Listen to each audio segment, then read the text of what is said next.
गिरिवरधारी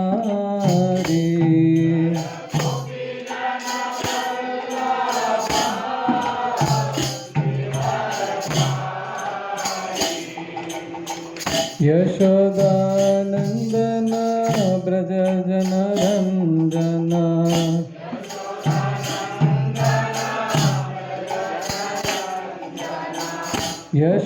यशोदानंदन ब्रज जन रंजन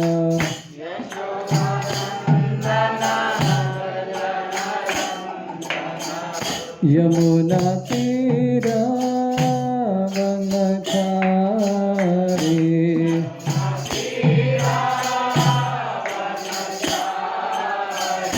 यमुना तीरा वनचारी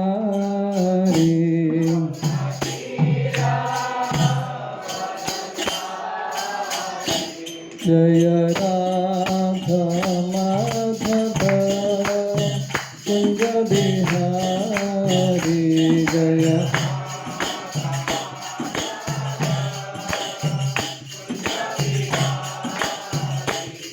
जय गोपी जन वल्लभ गिरिवरधारी जय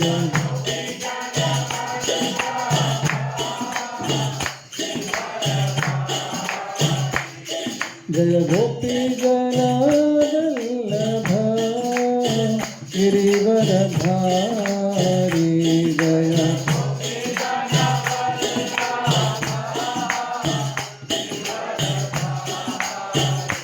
जय यशोदानंदन ब्रज जन रंजन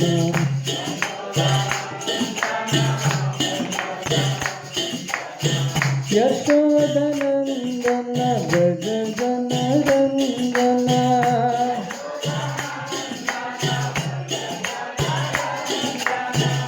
यमुना तीरा वनचारी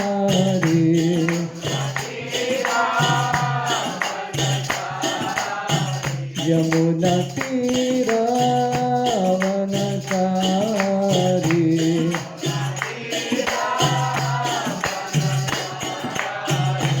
जय राधा माधव कुंज बिहारी जय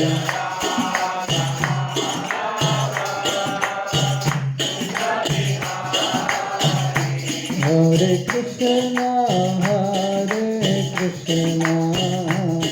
कृष्णा कृष्णा हरे हरे हरे राम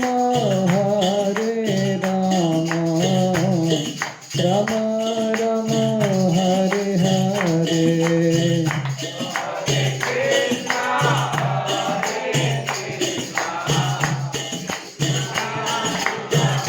हरे हरे हरे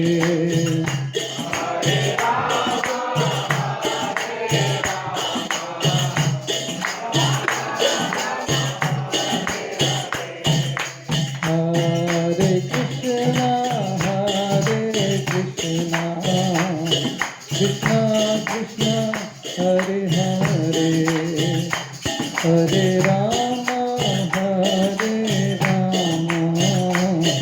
राम राम हरे हरे हरे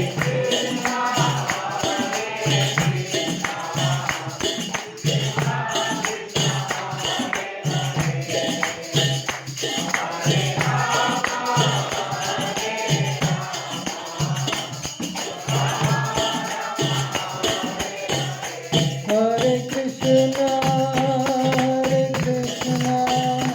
कृष्णा कृष्णा हरे हरे हरे राम राम राम हरे हरे हरे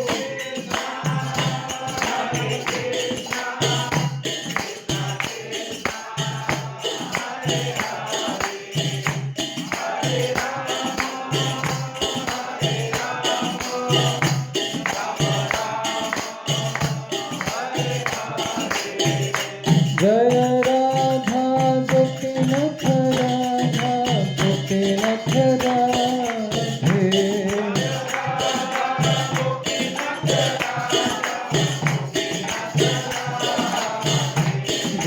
गौरनिताय गौरनिताय गौरनिताय जय गौरनिताय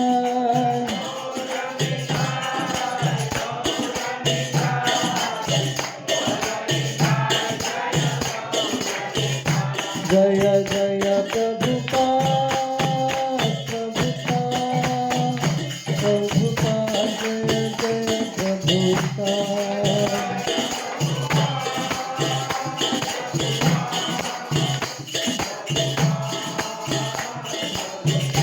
निताय गौर हरि बोल हरि बोल निताय गौर हरि बोल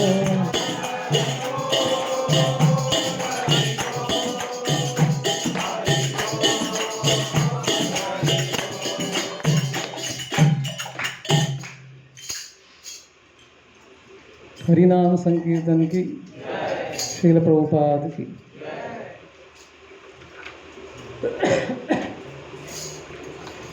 ओम ज्ञानतिमिरन्दस्य ज्ञानाञ्जनशलाकाय चक्षुरुन्मिलितं येन तस्मै श्रीगुरवे नमः श्रीचैतन्यमनोभीष्टं स्थापितं येन भूतले स्वयं रूपा कदा मह्यं ददाति स्वपदान्तिकम् वन्देऽहं श्रीगुरो श्रीयुतापदकमलं श्रीगुरुं वैष्णवांश्च श्रीरूपं साग्रजातं सहगना रघुनाथान्वितां तं सजीवं साद्वैतं सावधूतं परिजनसहितं कृष्णचैतन्यदेवं श्रीराधाकृष्णपादान् सहगना ललिता श्रीविशाखान्वितांश्च हे कृष्णा करुणा सिंधु दीनबंधु जगत्पते गोपेशा गोपिका कांता राधा कांता नमस्तुते तप्त कांचन गौरांगी राधे वृंदावनेश्वरी वृषभानुसुते देवी प्रणमामि हरिप्रिये वाञ्छाकल्पतरुभ्यश्च कृपा सिन्धुभ्येव च पतितानां पावनेभ्यो वैष्णवेभ्यो नमो नमः नमो विष्णुपादाय कृष्णप्रेष्ठाय भूतले श्रीमते भक्तिवेदांत स्वामिनिति नामिने नमस्ते सरस्वती देवे गौरवाणी प्रचारिणे निर्विशेष शून्यवादी पाश्चात्य देश तारिणे जय श्री कृष्ण चैतन्य प्रभु नित्यानंद श्री अद्वैत गदाधर शिवासादि गौर भक्त वृंद हरे कृष्णा कृष्णा कृष्णा हरे हरे हरे राम राम राम हरे हरे हरे कृष्णा कृष्णा कृष्णा हरे हरे हरे राम राम राम हरे हरे हरे कृष्णा कृष्णा कृष्णा हरे हरे हरे राम राम राम हरे हरे मूकं करोति वाचालं पंगुं लंघयते गिरिं यत्कृपातमहं वन्दे श्रीगुरुं दीनतारिणं परमानन्दमाधवं श्रीचैतन्य ईश्वरम्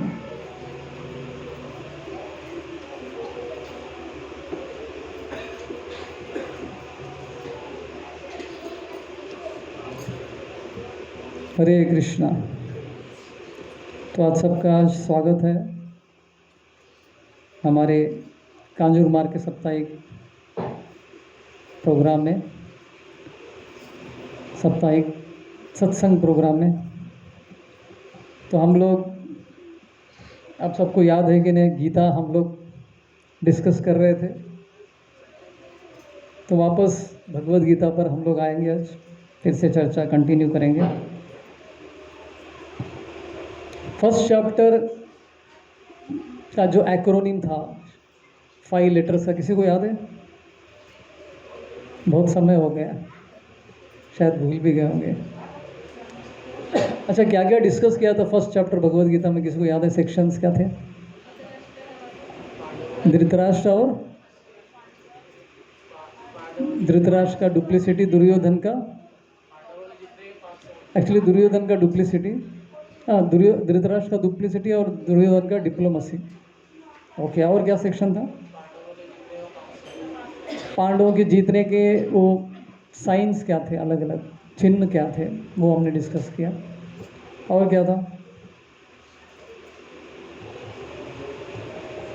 अर्जुन के कारण, अर्जुन अलग अलग कारण देते कि युद्ध क्यों नहीं करना चाहिए। 5 कारण देते, 5 में से 4 कारण फर्स्ट चैप्टर में थे, पहले अध्याय में, और 5th कारण जो है सेकंड चैप्टर में है। तो सेकंड चैप्टर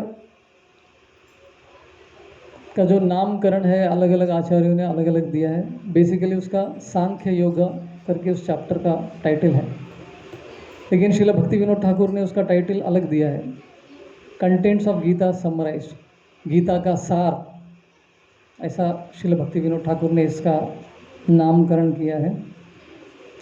तो इस चैप्टर में पूरे गीता का समरी भी है, इसलिए भक्ति विनोद ठाकुर ने ऐसा नाम दिया है।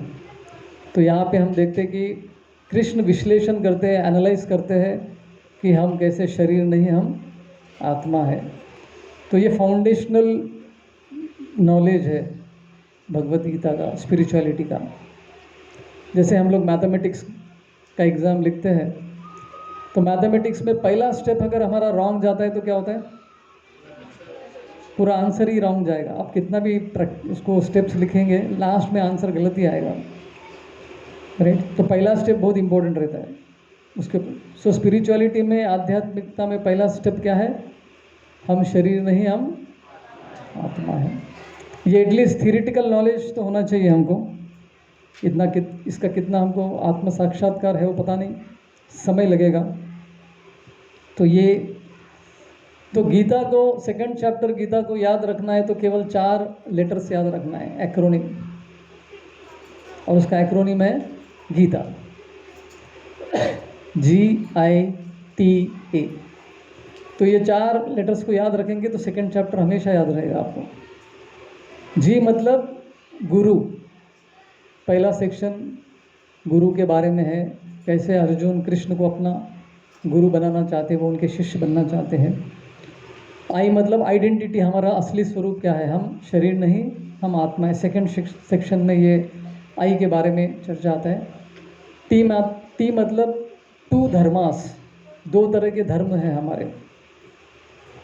एक तो भौतिक जगत के हमारे कर्तव्य है, ड्यूटीज़ है, और दूसरा है आध्यात्मिक ड्यूटीज़ है, स्पिरिचुअल ड्यूटीज़।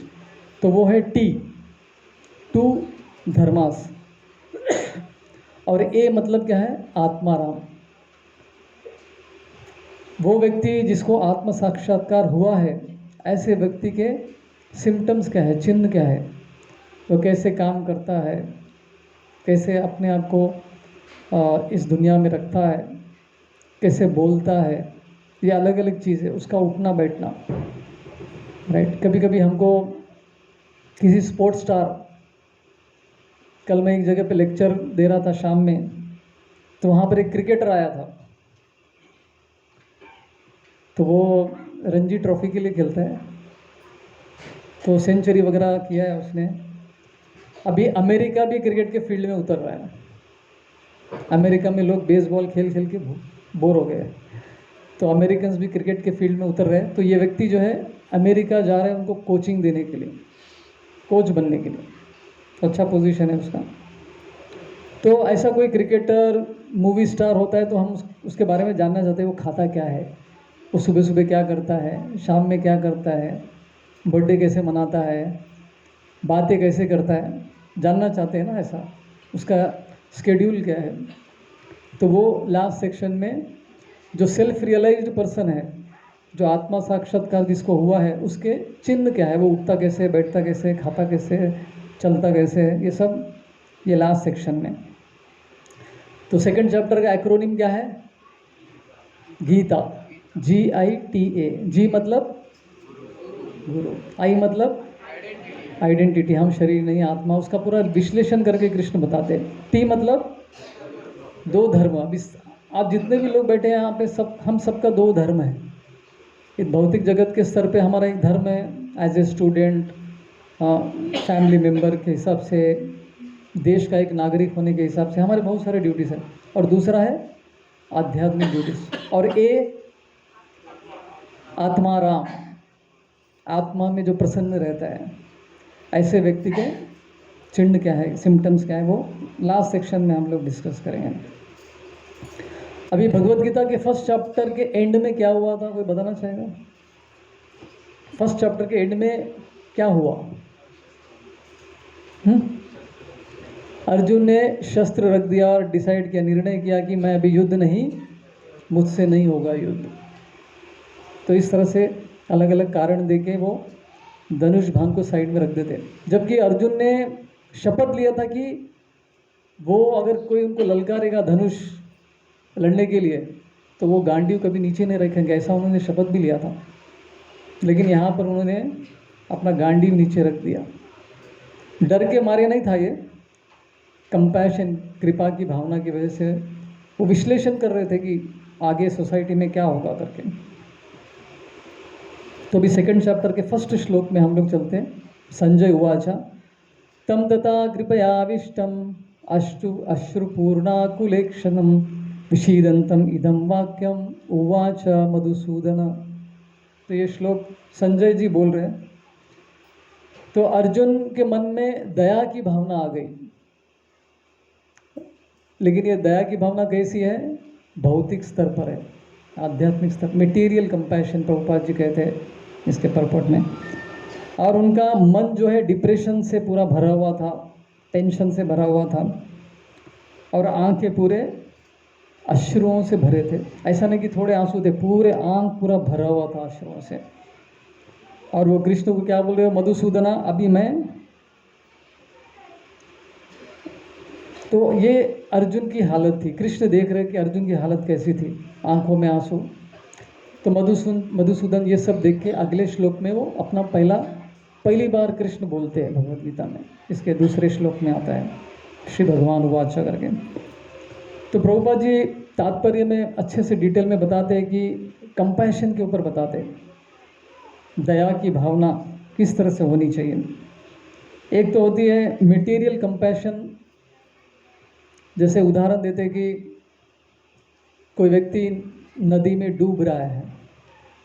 आपने कभी देखा किसी को डूबते हुए? मेरा फ्रेंड एक बार हमारे सामने डूब रहा था। हम 5-6 लोग थे वहाँ पे, कुछ लड़कियाँ भी थी। तो फिसल के गिर गया पानी में वो, और अंदर अंदर जा रहा था। उसके चेहरे पे जो डर था देखा था हमने, बाप रे, लेकिन मरा नहीं है। आप लोग टेंशन मत लीजिए। तो जो लड़की थी वहाँ पर, अच्छा उस समय पे वहाँ पे एक लड़की थी, उसकी जो चुनरी थी वो फेंक दिया, तो उसने पकड़ लिया उसको, बच गया वो। तो कुछ देर के लिए हम लोग शांत रहे, मतलब कुछ बोल भी नहीं रहे थे हम लोग, एकदम शॉक में चले गए थे। अंदर से हैप्पीनेस भी था, सुख भी था कि ये बच गया। अगर वो मर जाता तो पता नहीं, हम जेल में जाना पड़ता, पता नहीं कैसे मर गया, पुलिस वाले इंक्वायरी करते, राइट। तो अभी कोई डूब रहा है, उसको बचाने के लिए कोई जाता है, स्विमर है वो, किसी को स्विमिंग भी आता है।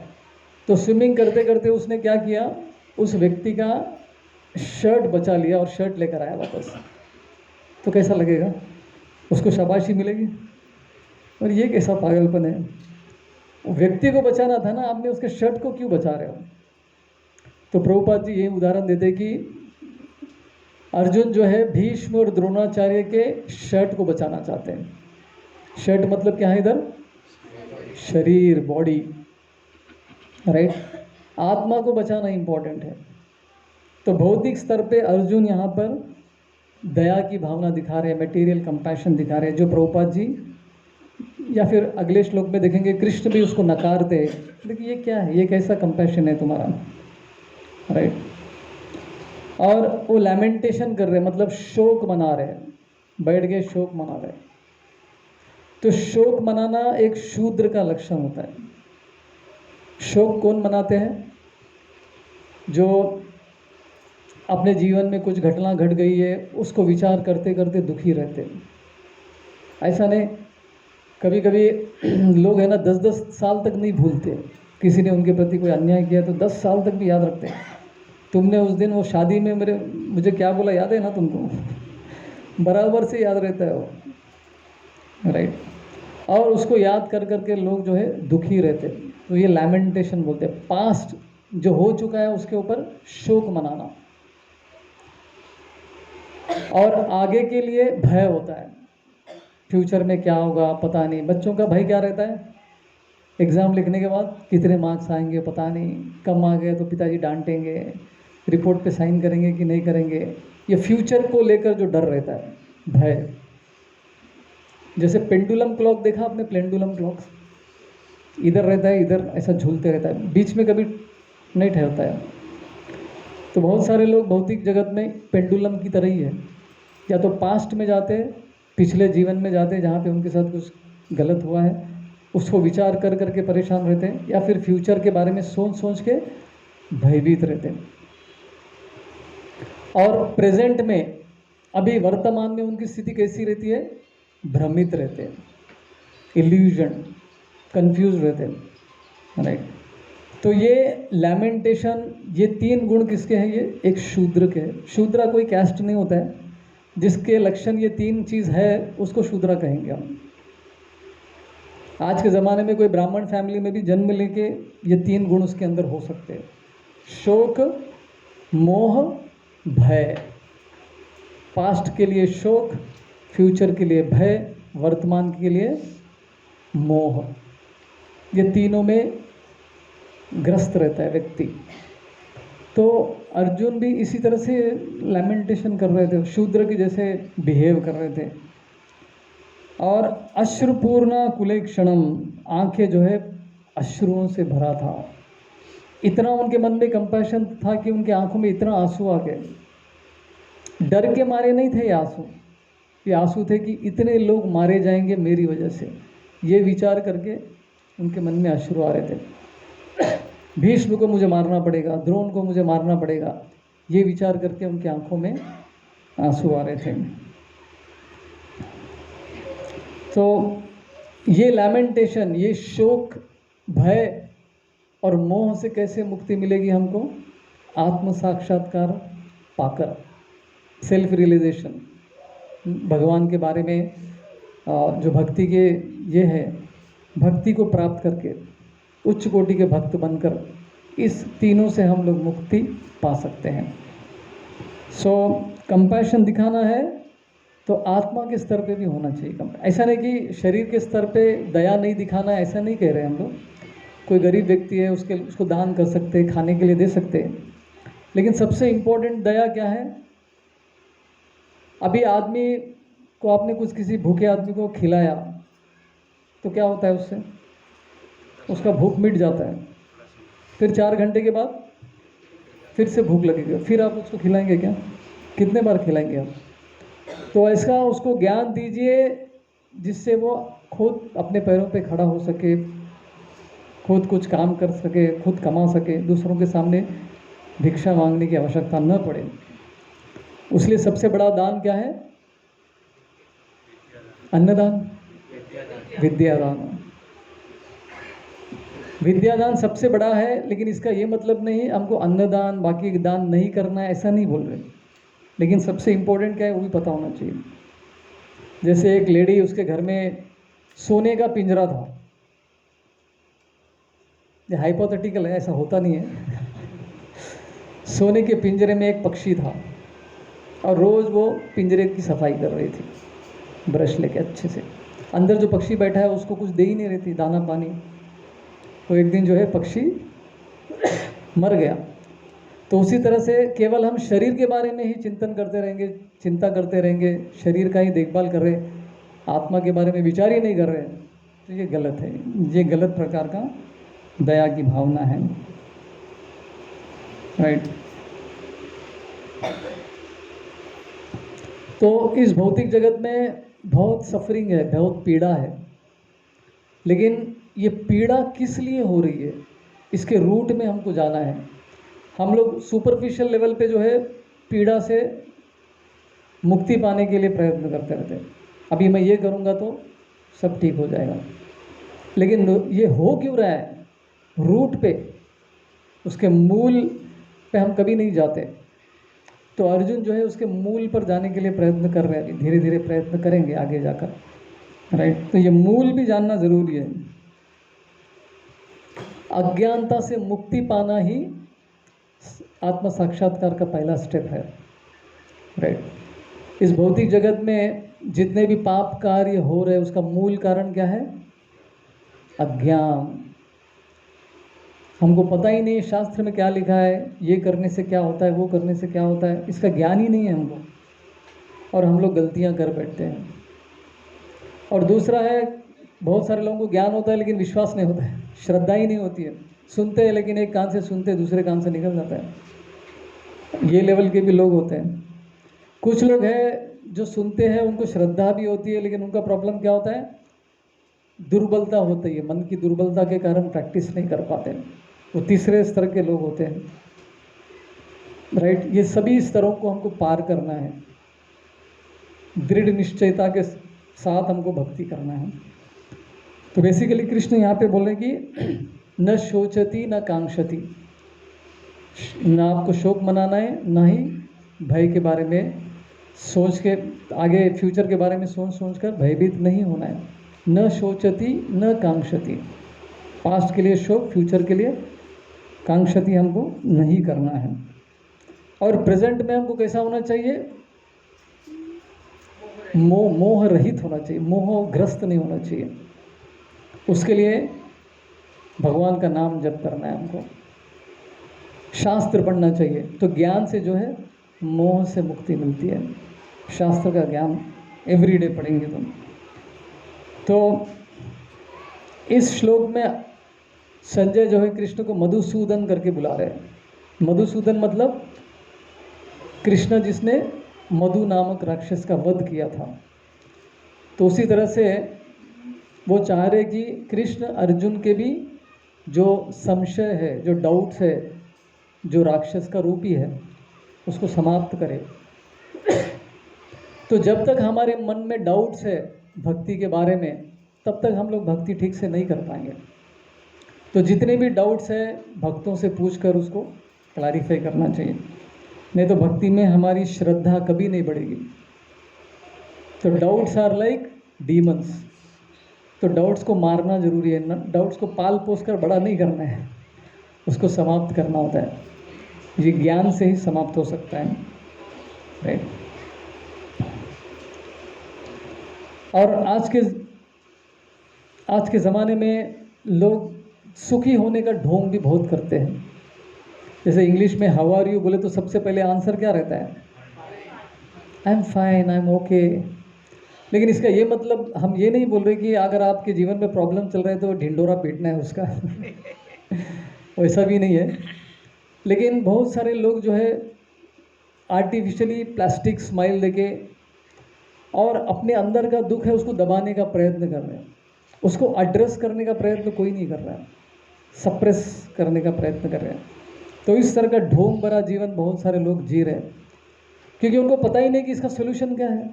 हमको हमारे लाइफ में जो प्रॉब्लम्स है उसका सोल्यूशन क्या है किसी को पता ही नहीं है। तो उसको दबाकर बाहर से जो है एक्सटर्नल एक हंसी दिखाकर दुनिया को बता रहे कि आई एम हैप्पी। हैप्पीनेस मतलब सक्सेसफुल। जो व्यक्ति सुखी है मतलब वो सक्सेस भी है उसके लाइफ में। राइट। जैसे पर्दे के सामने बहुत सारे मूवी एक्टर्स हंसते हुए इतना बहुत कुछ करते हैं, लेकिन उनके जीवन में अगर जाएंगे तो दुखों से भरा हुआ जीवन है उनका, हॉरिबल लाइफ है उनका, लेकिन दिखाते नहीं है। राइट। तो कलयुग का ये नेचर भी है, हिपोक्राइट, मन में कुछ और है और बाहर कुछ और दिखाते हैं। जैसे किसी होटल में रिसेप्शनिस्ट रहती है ना, वो आप कस्टमर को देख के एकदम ऐसा स्माइल करती है जैसे अब इसको इतना खुशी हो रही है आपको देख के, ऐसा लगता है पता नहीं मन में बोल रही है और एक निखट्टू आ गया अभी सुबह सुबह मन में कुछ भी सोच सकती हो, लेकिन बाहर से तो उसको स्माइल करना ही पड़ता है, उसका जॉब का प्रोफाइल है वो। तो भौतिक जगत में सब लोग अपने अंदर के दुख को दबा रहे हैं, दिखाने की आवश्यकता नहीं, लेकिन उसको एड्रेस करना जरूरी है। ये पॉइंट बताने का प्रयत्न कर रहा हूँ। राइट। तो अर्जुन जो है उनकी आंखों से अश्रु निकल रहे हैं, वो दबाने का प्रयत्न नहीं कर रहे थे, वो खुल के जो है व्यक्त कर रहे थे कृष्ण के सामने। इसलिए बोलते कि एक तरह से स्त्रियां जो है कुछ भी प्रॉब्लम है तो रो देती है, मन हल्का हो जाता है, लेकिन पुरुष जो है रोते ही नहीं है,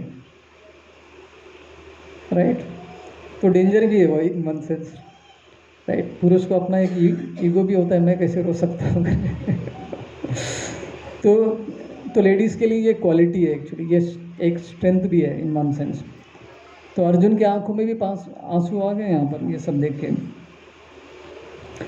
और हम सुख की तुलना करते हैं इस भौतिक जगत में। सुख का इक्वेशन क्या है आज के ज़माने में?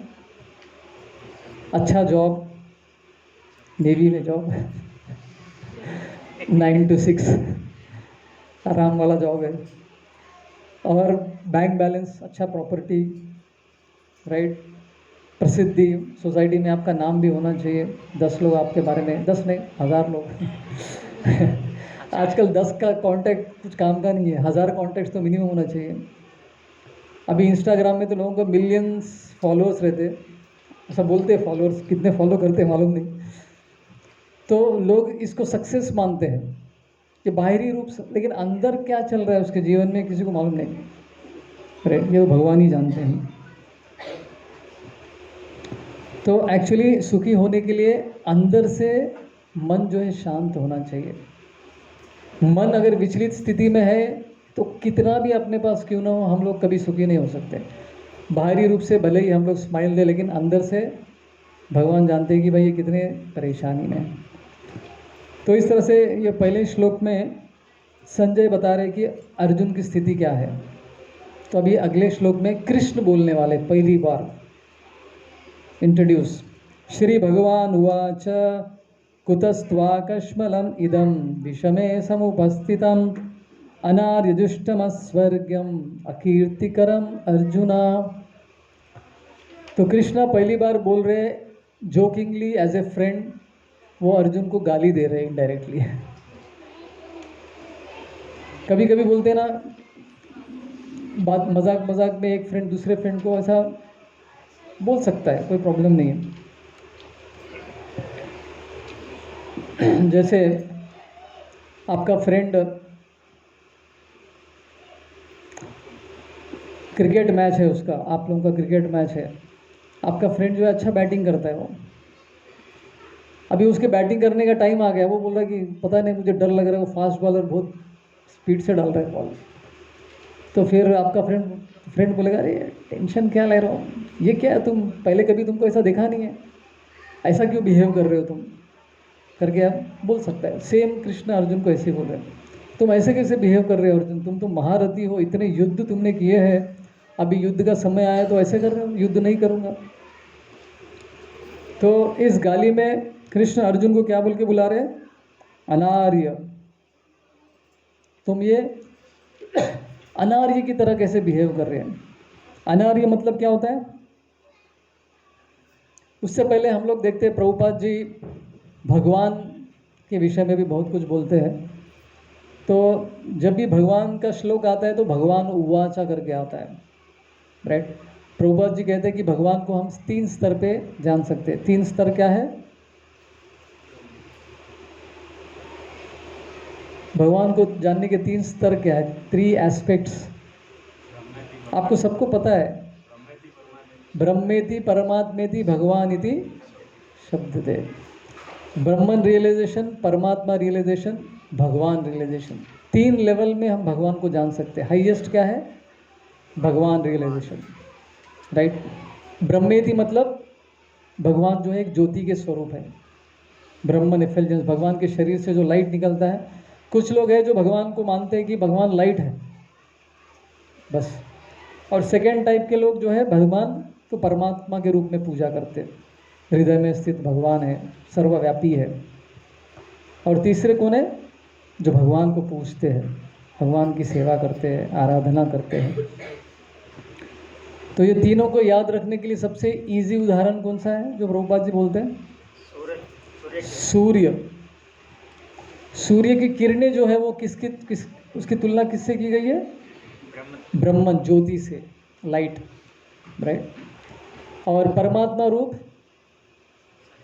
सूर्य का जो हम राउंड डिस्क जैसा जो दिखते हैं सूर्य, जो आकार दिखता है दूर से, वो है परमात्मा रूप है। तीसरा, सूर्य भी एक व्यक्ति है कि नहीं? अभी जो सूर्य है उनका नाम जानते हैं आप लोग? विवस्वान। अभी का पीएम कौन है? और महाराष्ट्र का सीएम कौन है? वैसे ही आज का सूर्य कौन है? विवस्वान है। जैसे सीएम पीएम पोस्ट है, वैसे सूर्य, इंद्र, चंद्र, ये सब भी पोस्ट है, नाम नहीं है किसी का, वो उसके व्यक्ति भी है। तो सूर्य, आज के सूर्य कौन है? विवस्वान है। और आज के इंद्र कौन है? पुरंदर। ठीक है, तो ऐसा अलग अलग पर्सनालिटीज़ है आज के ज़माने। तो ये तीनों, सूर्य जो व्यक्ति है वो कौन है? उनकी तुलना की है भगवान, एक व्यक्ति है, पर्सनालिटी है, राइट। जैसे ट्रेन का उदाहरण भी देते हैं। रात के टाइम पे ट्रेन दूर से आ रही है तो क्या दिखता है आपको? केवल लाइट ही दिखता है। तो वो ब्रह्मन, ब्रह्म ज्योति है वो।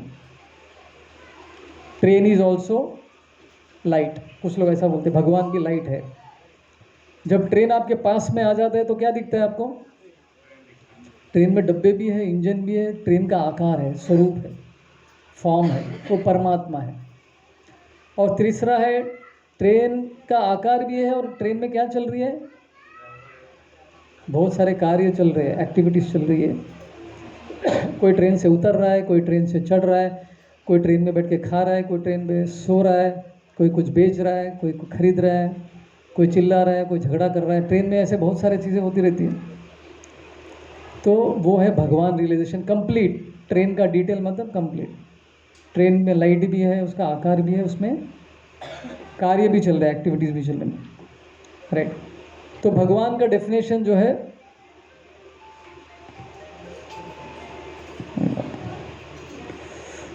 तो और एक डेफिनेशन पराशर मुनि भी देते हैं भगवान के बारे में। भगवान के 6 ऐश्वर्य है। क्या है वो श्लोक? ऐश्वर्यस्य समग्रस्य वीर्यस्य यशस्य श्रिय ज्ञान वैराग्योश्चैव शन्नम भग इतिंगण। तो भगवान के 6 ऐश्वर्य है, वो क्या क्या है? ज्ञानी है, नॉलेजेबल पर्सन है, बहुत अनलिमिटेड ज्ञान है उनके पास। दूसरा,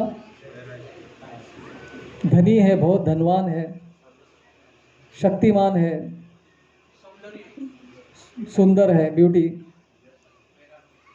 यश है, फेमस है, वैराग्य है। 6 हो गए ना? हो गए, 6 हो गए। तो ये 6 ऐश्वर्य भगवान के अंदर कितने हैं? कितना परसेंटेज है? अनलिमिटेड भी बोल सकते हैं, अभी 100% पता नहीं क्या है, अनलिमिटेड है। अभी यहाँ पे सबसे सुंदर व्यक्ति कौन है? सब लोग अपने आप को देखेंगे, अरे प्रभु जी मैं तो हमारी सुंदरता एक लेवल तक है, लेकिन कृष्ण की सुंदरता तो अनलिमिटेड है। कोई भी आकर्षित हो सकता है कृष्ण से, राइट। अब यहाँ पे हमारे पास सबसे शक्तिमान कौन है यहाँ पर? प्रभु जी जोर जोर से मृदंग बजाते हैं, राइट। बहुत शक्ति है इनके पास, थोड़ा बचाना पड़ेगा आपको, बाद में काम आए। तो लेकिन कृष्ण की शक्ति इतनी अनलिमिटेड है कि उन्होंने गोवर्धन पर्वत को उठा दिया था छोटे से उंगली पे। और धनी, यहाँ से सबसे धनी कौन है? धनी के मामले में कोई अपने आप को धनी नहीं बोलता, अरे मेरे पास तो कुछ नहीं है। इंडिया में कौन है? अंबानी, अदानी, जो भी है। लेकिन कृष्ण के पास धन कितना है? अनलिमिटेड धन है, लक्ष्मीपति है वो। लक्ष्मी जी रिजर्व बैंक है, बड़े बड़े लोगों को लक्ष्मी जी पैसे सप्लाई करती है, और वैसी लक्ष्मी कृष्ण की पत्नी है, लक्ष्मीपति। तो बैंक बैलेंस, बैंक पैसे की कमी नहीं है उनके पास। और क्या है? प्रसिद्धि। कृष्ण के जैसा प्रसिद्ध व्यक्ति कोई है क्या? उनकी लीलाओं का स्मरण करते करते लोग आज भी गुणगान करते हैं, और कितने लोग तो उनके लीलाओं का गुणगान कर करके पैसे भी कमा लिए। जैसे हमारे अनूप जलोटा जी हैं, यशो, क्या है वो, यशोदा के नंद लाला, इतने बहुत सारे भजन उन्होंने गाए। तो कृष्ण का लीला अभी भी लोग याद करते हैं, उनके बचपन की लीलाओं को स्मरण करते हैं हम लोग। तो कृष्ण इतने फेमस है। और पांचवा क्या है? वैराग्य। तो कृष्ण के जैसे वैराग्य की भावना किसी के अंदर नहीं है। कृष्ण जब नरनारायण ऋषि के रूप में आए थे, तब तपस्या, घोर तपस्या कर रहे थे नर और नारायण। तो कोई तपस्या कर रहा है तो सबसे पहले टेंशन किसको होता है? इंद्र को। तो इंद्र ने अप्सरा भेजना चालू कर दिया, डिस्टर्ब करो उसको, नहीं तो मेरी पदवी ले लेगा, मेरा पोजीशन ले लेगा। तो फिर इंद्र जो है अप्सराओं को भेजता है। तो नर और नारायण को तो कुछ भी फर्क नहीं पड़ता, उल्टा वो लोग रिटर्न गिफ्ट देते हैं। इंद्र को, ये लो, हम तुमको एक अप्सरा दे रहे, ले लो, रिटर्न गिफ्ट। उर्वशी को गिफ्ट करते हो नर नारायण। पूरा भगवत गीता अर्जुन को समझाने के बाद कृष्ण क्या कह रहे हैं कि यथेच्छसि तथा कुरु। अभी मैंने तुमको जो बताना था मैंने बता दिया, अभी तुम्हारी इच्छा है, तुमको जो करना है। इतना ज्ञान देने के बाद कोई ऐसा बोल सकता क्या? ठीक है, मेरा काम था बोलना, आप तुम्हारी मर्जी। तो इसके लिए भी वैराग्य की भावना चाहिए। जैसे आप अपने बच्चे को बोल रहे हैं गड़बड़ करता है, तो देखो मैं तुमको समझा दिया अभी क्यों नहीं करना चाहिए, लेकिन तुम्हारी मर्जी, करना है तो करो, नहीं तो नहीं। ऐसा बोलेंगे क्या? कभी नहीं। ऐसा वैराग्य की भावना दिखाना भी नहीं चाहिए बच्चों के प्रति। तो बेसिकली कृष्ण के अंदर बहुत वैराग्य की भावना भी है, राइट। तो ये भगवान का डेफिनेशन है। और ब्रह्मा जी क्या कहते हैं? सबसे पहला श्लोक क्या है ब्रह्म संहिता में? ईश्वर परम कृष्णा सच्चिदानंद विग्रह अनादिरादिर गोविंद सर्व कारण कारणम। तो इस श्लोक में सब कुछ है। ईश्वर परम कृष्णा, परम मतलब सुपर, मतलब उनके जैसा कोई नहीं है, राइट। और श्रीमद् भागवतम में जैसे सब लोग बोलते हैं भगवान के विष्णु के कितने अवतार हैं? पूरे भारत देश में क्या फेमस है?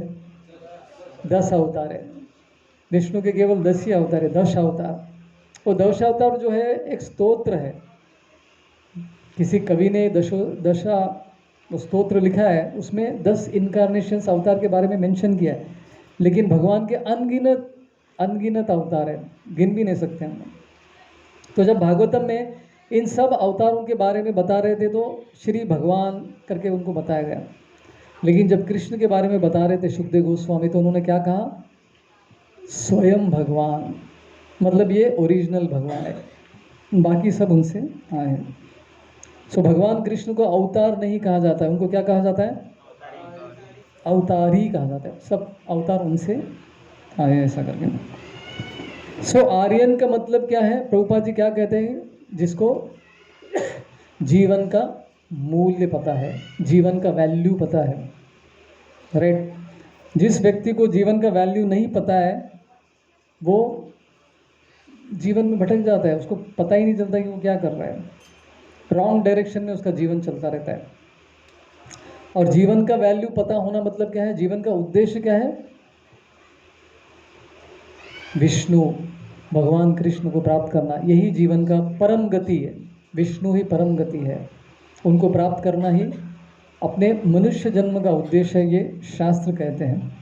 सो अनार्य मतलब क्या है? जिसको वैल्यू पता है नहीं है ह्यूमन लाइफ के बारे में, मनुष्य जन्म का वैल्यू ही पता नहीं है।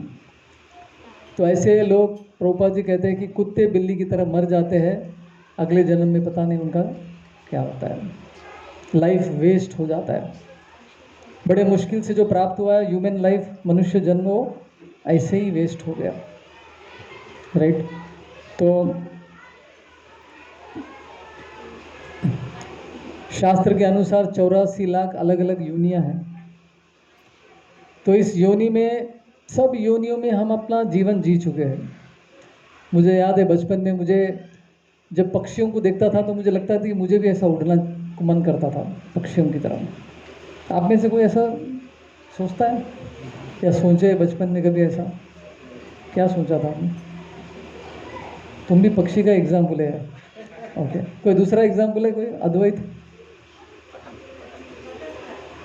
बटरफ्लाई, किसी को बटरफ्लाई हाँ, इनके पास शक्ति बहुत है, उससे समझ में आता है कि ये शेर बनना चाहते थे।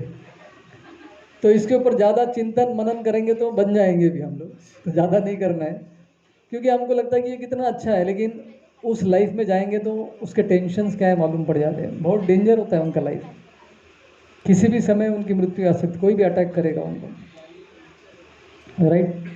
तो मनुष्य जन्म जो है बड़े मुश्किल से मिला है। तो आर्य मतलब क्या है, जिसको मनुष्य जन्म का वैल्यू पता है, राइट। जैसे मैं हमेशा उदाहरण देता हूँ JUSD में, जर्नी ऑफ सेल्फ डिस्कवरी में, आपके बहुत सारे घरों में वॉशिंग मशीन तो होगा ही।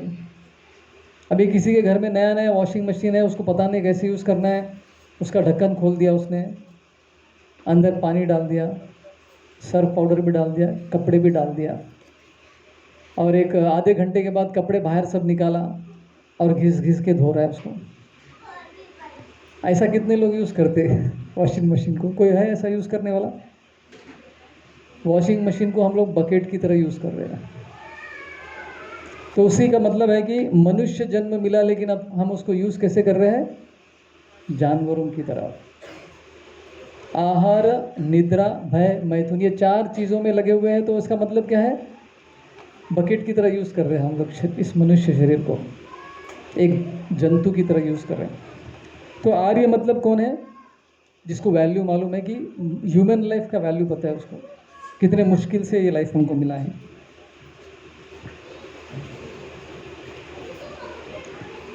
तो जैसे चैतन्य चरण प्रभु उदाहरण देते हैं, क्रिकेट का वर्ल्ड कप मैच चल रहा है, राइट, और लास्ट ओवर बचा हुआ है, 6 रन बनानी है।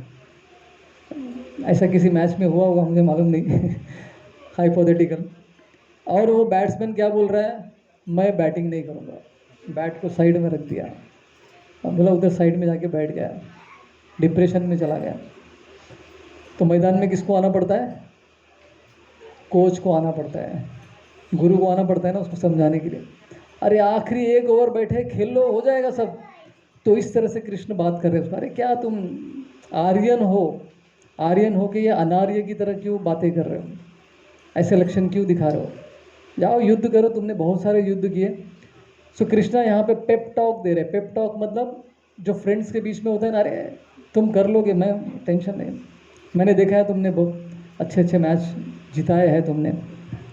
तो कृष्ण इस तरह से पेप टॉक कर रहे हैं अर्जुन के साथ, फ्रेंडली टोन में जो है उनको बता रहे हैं। अनार्य की तरह क्यों बिहेव कर रहे हो? अरे तुम इतने अच्छा खेलते हो, आज क्या हो गया तुमको? किसी का झगड़ा हुआ क्या? Something like that. तो इस तरह से कृष्ण अर्जुन को फ्रेंडली वे में उनको गाली दे रहे थे, या जो भी है अनार्य कह रहे थे। अभी तीसरे श्लोक में तो उनका गाली का लेवल बढ़ गया अभी। और तीसरा श्लोक है, क्लैब्यमास्मगमा पार्था नैतद्वै उपपद्यते हृदय क्षुद्रम हृदय दौर्लभ्यम त्यक्तोत्तिष्ठ परंतपा। ओ अर्जुन, तुम एक हिजड़े की तरह क्यों बर्ताव कर रहे हो? इतना बड़ा गाली। क्लैब्यम मतलब क्या है? इम्पोर्टेंट, जिसके पास शक्ति नहीं है, हिजड़ा है, ऐसा करके कृष्ण डायरेक्ट गाली दे रहे हैं, राइट। अभी भक्त लोग कहते हैं कि जब पांडव वनवास में थे तो सब स्मूथली चल रहा था, लेकिन अज्ञातवास का जब समय आया तो दुर्योधन को समझ में आया कि पांडव कहीं पे भी छुप नहीं सकते। पांडव इतने पावरफुल है कि वो कहीं पे भी छुप जाएंगे तो लोगों को पता चल जाएगा, राइट। इतने पावरफुल थे कि वो कभी छुप ही नहीं सकते। खास करके अर्जुन, वो कोई भी वेश धारण करने दो, अर्जुन तो पकड़ में आएगा ही। दुर्योधन को पूरा विश्वास था, लेकिन अर्जुन को श्राप मिला था तो वो हिजड़े बने थे। बनेंगे ना, 1 साल के लिए हिजड़े बने थे। क्योंकि अर्जुन हिजड़े बने थे इसलिए किसी ने अर्जुन को पकड़ नहीं पाया। नहीं तो अर्जुन इतने शक्तिशाली थे कि वो छुपाए नहीं छुपते थे, राइट। लेकिन क्योंकि वो हिजड़े बन गए थे इसलिए वो किसी के ध्यान में नहीं आए, पकड़ में नहीं आए। तो कृष्ण बोल रहे कि तुम 1 साल जो हिजड़े के वेश में थे, जीवन में थे, क्या वो अभी कंटिन्यू कर रहे हो क्या? अभी तक तुमने उसको छोड़ा नहीं है, मेंटालिटी को। हाँ, ऐसा करके वो इनडायरेक्टली कृष्ण अर्जुन को गाली दे रहे हैं, क्लैभ्यम करके। और दूसरा क्या है, क्षुद्रम हृदय दौर्बल्यम। हृदय दौर्बल्य मतलब weakness of the heart, heart की दुर्बलता। जैसे हम लोग ऑलमोस्ट एवरीडे एक्सपीरियंस करते हैं अपने जीवन में, अपना हृदय कितना दुर्बल है। हमारे सामने इंद्र तृप्ति के साधन आ जाते हैं तो हमारा हृदय दुर्बल हो जाता है, उसके वश में आ जाता है। हर ऑलमोस्ट एवरी अदर डे हमारी ये कहानी है। पेट भर के खा लिया लेकिन सामने गुलाब जामुन आ गया तो खा लेते हैं। और दोस्त लोग भी, भक्त लोग भी क्या होते हैं, अरे खा लो प्रभु जी, आज कुछ नहीं होने वाला है, वो लोग भी एंकरेज करते हैं क्योंकि उनको फर्क नहीं पड़ेगा ना, फर्क तो आपको पड़ेगा खाने वाले आप हैं। तो हमारी हृदय दौर्बल्यता हर दिन कहीं ना कहीं प्रकट होती है जब भी इंद्र तृप्ति के साधन हमारे सामने आते हैं, वीकनेस ऑफ द हार्ट। तो हम लोग अपने आप को रोक नहीं पाते, राइट। तो कृष्ण अर्जुन को यही कह रहे कि तुम ऐसे कैसे इतने दुर्बल हो गए हो, तुमने तो इतने युद्ध किए हैं और कौरवों को हराया भी है। जब विराट का युद्ध था, सिंगल हैंडेडली अर्जुन ने सभी कौरवों को परास्त कर दिया था, उनमें कर्ण भी था। तो इतने तुमने युद्ध लड़े, फिर अभी तुम ऐसा क्यों कर रहे हो? ऐसे फ्रेंडली टॉक से जो है कृष्ण अर्जुन को कह रहे थे।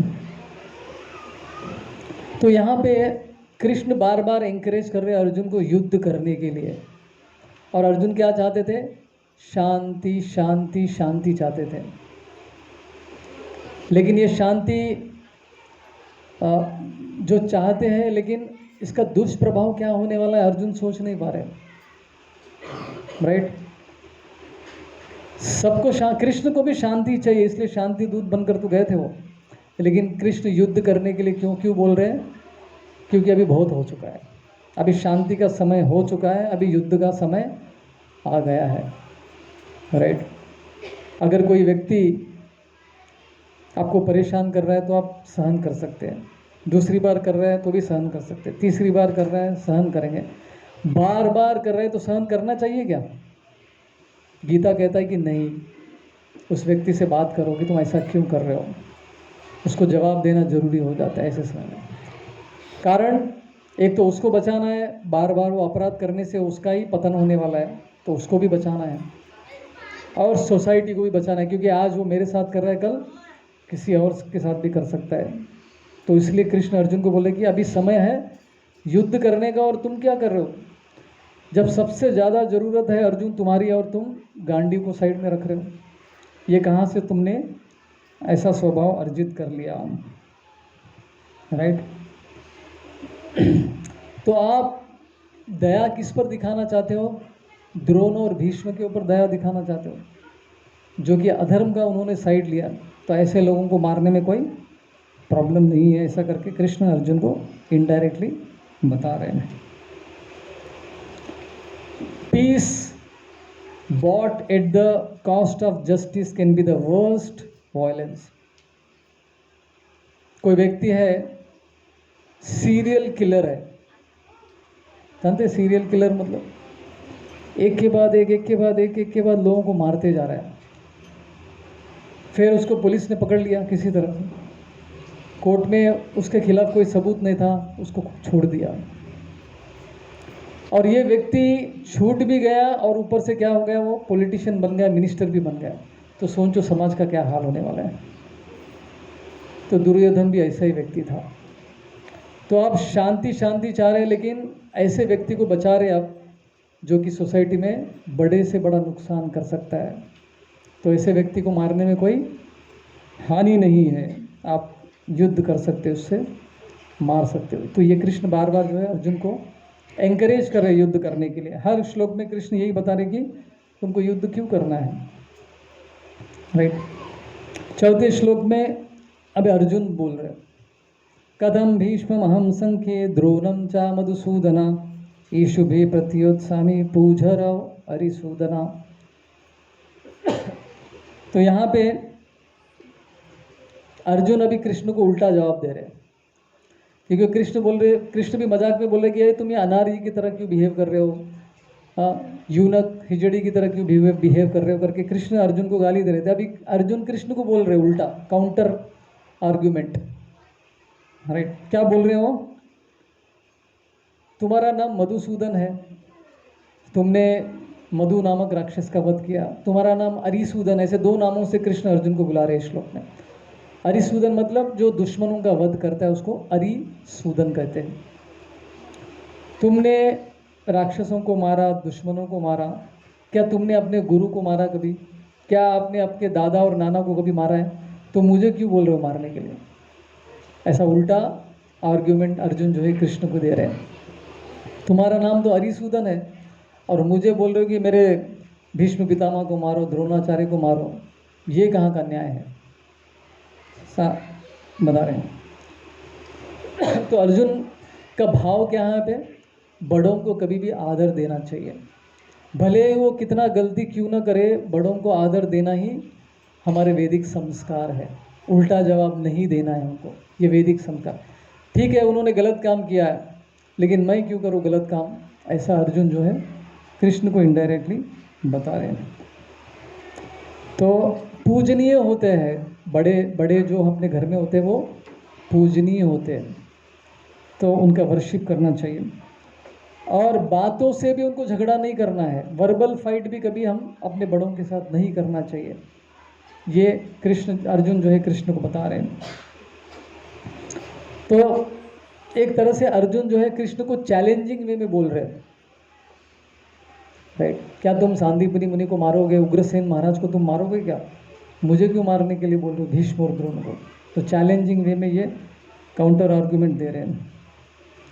तो इंग्लिश में इसको रेटोरिक क्वेश्चन बोलते हैं, उल्टा क्वेश्चन के लिए क्वेश्चन देना, क्वेश्चन का जवाब न देते हुए आपने जो प्रश्न किया उसको उल्टा प्रश्न पूछना, और एक तो वही जो है अर्जुन यहाँ पे कर रहे हैं। तो जब हमारे जीवन में प्रॉब्लम्स आती है तो हमको प्रश्न क्या करना चाहिए? ये मेरे साथ क्यों हो रहा है, ऐसा नहीं प्रश्न करना चाहिए। क्या प्रश्न करना चाहिए? अभी मैं इसका हल कैसे ढूंढूं और आगे कैसे बढ़ूं, ऐसा प्रश्न करना चाहिए। तो भले ही अर्जुन यहाँ पे इस श्लोक में उल्टा प्रश्न कर रहे हैं, लेकिन आगे जाके वो क्या करते हैं? कृष्ण का हेल्प मांगते हैं, कृष्ण मेरी सहायता करो, मैं कंफ्यूज्ड हूँ, मेरा मार्गदर्शन कीजिए। तो हमको ये स्तर से ये स्तर पे आना है। मैक्सिमम लोग इस भौतिक जगत में क्या करते हैं? मेरे साथ ऐसा क्यों हो रहा है, यहीं पे फंसे रहते हैं। सॉल्यूशन क्या है ढूंढते नहीं, और किसी का हेल्प नहीं मांगते कि अभी मुझे यहाँ से आगे कैसे बढ़ना है। ठीक है प्रॉब्लम आ गया, आगे कैसे बढ़ना है, इस पर हमको ध्यान देना चाहिए। जो आगे अर्जुन 7वें श्लोक में जो है शरणागति लेते कृष्ण को बोलते, कृष्ण मैं आपका शिष्य बनना चाहता हूँ, आप कृपया मेरे गुरु बन जाइए। 5वां श्लोक, इस श्लोक में अर्जुन इसमें बोलते हैं कि हम अपने गुरु का भी त्याग कर सकते हैं, भले ही वो पूजनीय है, लेकिन अगर वो गलत कार्य करते हैं तो उनका भी त्याग कर सकते हैं, राइट। ये 5वें श्लोक में।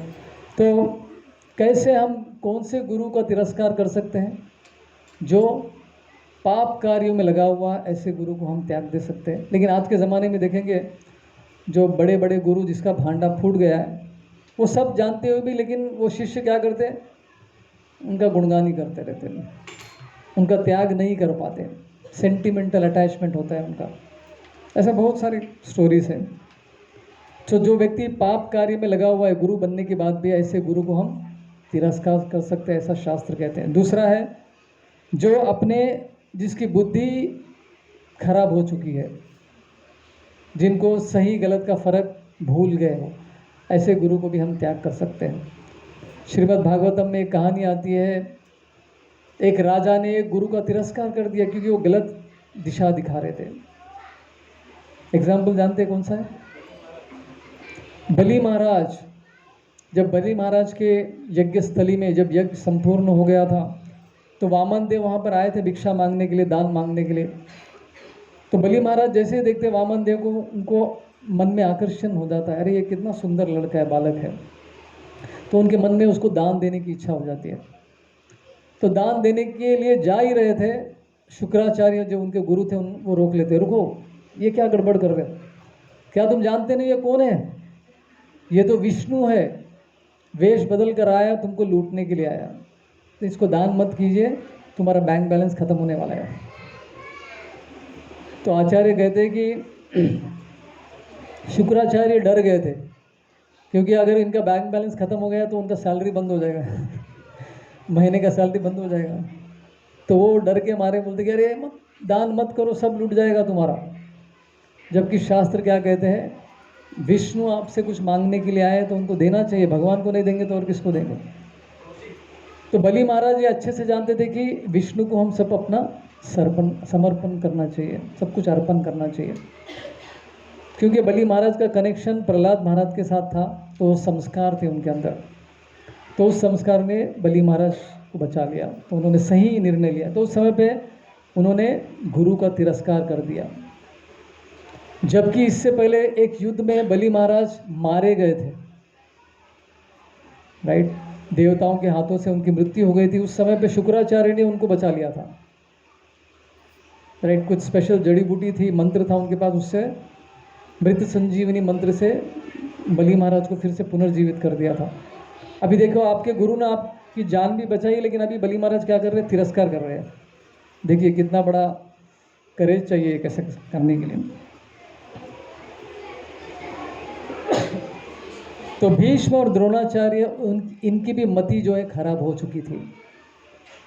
जब द्रौपदी का वस्त्र हरण किया जा रहा था, वहाँ पे कौन बैठे थे, भीष्म और द्रोणाचार्य भी बैठे थे। तब उन्होंने कुछ नहीं किया, तो ये गलत कार्य में उन्होंने भी भाग लिया, इसलिए उनका मरना निश्चित है। उनके मरने से कोई पाप नहीं लगने वाला है, उनका तिरस्कार तुम कर सकते हो, ऐसा इनडायरेक्टली कृष्ण अर्जुन से कह रहे हैं। तो इस तरह से ये पहला 5 श्लोक सेकंड चैप्टर के हम लोग यहाँ पे समाप्त करते हैं। आगे के श्लोक 6th से लेकर 10th तक हम अगले सेशन में करेंगे, और फर्स्ट सेक्शन हमारा कंप्लीट हो जाएगा। तो यहीं पर हम रोकते हैं। किसी को कोई प्रश्न है, एक प्रश्न, एक या 2 प्रश्न ले सकते हैं। हरे कृष्णा।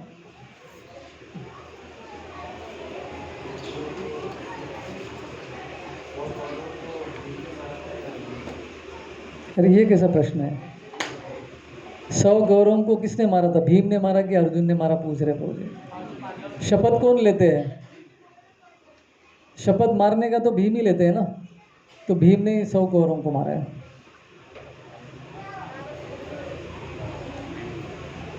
यही प्रश्न था ना आपका। दुर्बलता से, प्रभु का प्रश्न है कि मन की दुर्बलता से मुक्ति कैसे प्राप्त कर सकते हैं। तो अभी हमारा आकर्षण भौतिक वस्तुओं के प्रति है, क्योंकि ये कई जन्मों से आ रहा है। इस जन्म का आकर्षण नहीं है, कई करोड़ों जन्मों से इस भौतिक जगत में हम लोग हैं। तो भौतिक वस्तुओं के प्रति हमारा आकर्षण बहुत ज़्यादा है, बहुत स्ट्रांग है।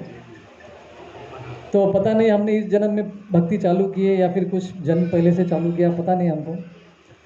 तो समय तो लगेगा, लेकिन मेहनत करनी पड़ेगी इस दुर्बलता से मुक्ति प्राप्त करने के लिए। भक्ति के जो कार्य है, जिसमें कैटेगरीज आती है, साधना अच्छे से करनी है हमको, ठीक से जप कर रहे कि नहीं कर रहे, ध्यानपूर्वक जप, अपराध विहीन जप हो रही कि नहीं, इस पे ध्यान देना है। साधना, स्वाध्याय आप रेगुलरली पढ़ रहे कि नहीं, शास्त्र पढ़ रहे कि नहीं, भगवत गीता, श्रीमद् भागवतम। सो गीता भागवत रोज पढ़ने से क्या होता है, मन स्ट्रांग हो जाता है, बुद्धि भी स्ट्रांग हो जाती है। बेसिकली शास्त्र पढ़ने से बुद्धि स्ट्रांग हो जाती है, और मन की दुर्बलता को रोकने के लिए बुद्धि का स्ट्रांग होना जरूरी है। बुद्धि बोलेगा कि ये गलत है, ये नहीं करना है, तो अगर बुद्धि स्ट्रांग है तो मन को सुनना पड़ता है। अगर बुद्धि स्ट्रांग नहीं है तो हमारे जो मन में आता है हम वो करते हैं, वो मन की दुर्बलता हो जाती है फिर। तो स्वाध्याय इम्पोर्टेंट है, रेगुलर स्टडी ऑफ शास्त्र, गीता और भागवत। और तीसरा है भक्तों के संग में आकर सेवा भी करना है, जो आप लोग बहुत सारे लोग करते हैं सेवा। लेकिन बैलेंस भी होना चाहिए। ओनली सेवा नहीं, ओनली स्वाध्याय नहीं, ओनली जप नहीं, ये सब का बैलेंस रहेगा तो अच्छा रहेगा लाइफ में।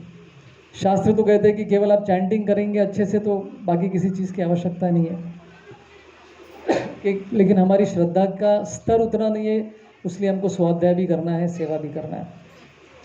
तो सेवा करते करते मन का शुद्धिकरण भी हो जाता है।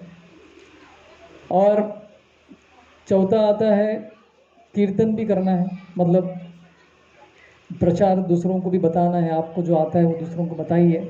इससे अब दूसरों को प्रचार करने से फ़ायदा क्या होता है, हमारी श्रद्धा और बढ़ जाती है। क्योंकि हम देखते हैं कि सामने वाला भी इंटरेस्ट दिखा रहा है, वो भी भक्ति करना चाह रहा है, तो उसका श्रद्धा देख के हमारी श्रद्धा बढ़ जाती है। ये इस तरह से काम करता है। श्रद्धा बढ़ाने का है तो कीर्तन मतलब कथा भी करना चाहिए, प्रचार भी करना चाहिए। तो साधना, स्वाध्याय, सेवा, प्रचार, राइट। तो इसका संतुलन करते हुए हो सकता है कि हमको किसी एक चीज़ में रुचि हो, राइट। कभी कभी लोग है ना स्टार्टिंग में केवल कीर्तन से आकर्षित होते हैं, बच्चे सब, लेकिन फिलोसफी कुछ नहीं आता है उनको। तो धीरे धीरे धीरे वो उनका स्तर बढ़ेगा, तब फिर जपा करेंगे, फिर शास्त्र पढ़ेंगे, ऐसा टाइम लगता है। लेकिन वेट करने की आवश्यकता नहीं, स्टार्टिंग से ही ये चारों चीज़ करते रहेंगे तो हमारा श्रद्धा का लेवल बढ़ते रहेगा। तो ये अपने मन को दुर्बल होने से बचाएगा। बुद्धि तेज होगी तो मन को कंट्रोल कर सकता है। जैसे गीता में कहते हैं, ये ही संस्पर्शदा भोगा दुख योन एवते आद्यंतवंतु कौन्तेय न तेषु रमते बुधा। बुधा मतलब इंटेलिजेंट व्यक्ति, बुद्धिमान व्यक्ति क्या है, इस भौतिक जगत के इंद्र तृप्ति के कार्य में अपना जीवन नहीं बिताता है। क्योंकि उसको पता है कि इसमें जो सुख मिलने वाला वो तात्कालिक है। क्योंकि इस भौतिक जगत का सुख का शुरुआत होता है और उसका अंत भी होता है। कोई भी एंजॉयमेंट ले लीजिए, स्टार्टिंग पॉइंट है, एंडिंग पॉइंट है उसका। कितना ज़बरदस्त श्लोक है ना ये। तो ये ज्ञान की बात है। तो ऐसे इंद्र तृप्ति में, ऐसे एंजॉयमेंट में बुद्धिमान लोग अपना जीवन व्यतीत नहीं करते, इसमें भाग नहीं लेते, लाइक दैट। तो इस तरह से हृदय को हम लोग मजबूत बना सकते हैं। हरे कृष्णा।